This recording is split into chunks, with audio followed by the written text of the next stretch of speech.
Tim Paine will pad up for a competitive game of cricket for the first time since sensationally standing down as Australia's Test captain late last year.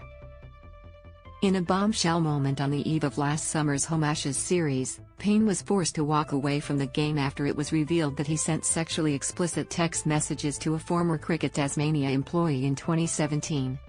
Watch the video above. Tim Paine takes indefinite leave.Watch. Stream and catch up with Australia's home of cricket on 7+. Pat Cummins has since taken over the Test captaincy, while Paine took time away from the game to look after his mental health in the wake of the scandal. Now, returning to the game for the first time in almost 12 months, Paine will play for Cricket Tasmania Premier League side, University of Tasmania. University coach Damien Wright confirmed the news on Thursday afternoon that the 37-year-old would line up against Newtown on Sunday.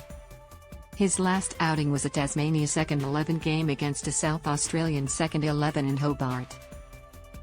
Despite being left off Cricket Tasmania's contract list for the upcoming summer, Paine has been steadily training with the state team for the past month and a half ahead of the Sheffield Shield season. Earlier this week, Tasmanian coach Jeff Vaughan told Info that despite being uncontracted, Paine would be considered for selection. He came and spoke to the CEO and myself one day and said he'd like to come back and he's certainly going to play cricket for University, Vaughan said.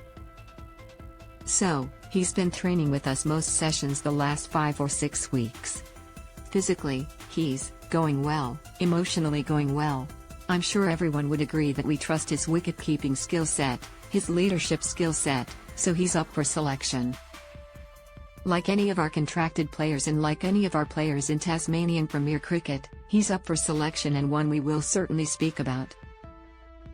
Paine captained Australia in 23 of his 35 tests, having ascended to the leadership role in controversial circumstances. The veteran gloveman had only just got himself back into the Test team, having not played in a number of years, but fell into the captaincy when former skipper Steve Smith and his deputy David Warner were handed a 12-month ban for their role in the infamous ball tampering saga at Cape Town in 2018. In 2019, Paine became the first Aussie captain to retain the Ashes on English soil since Steve Waugh did in 2001.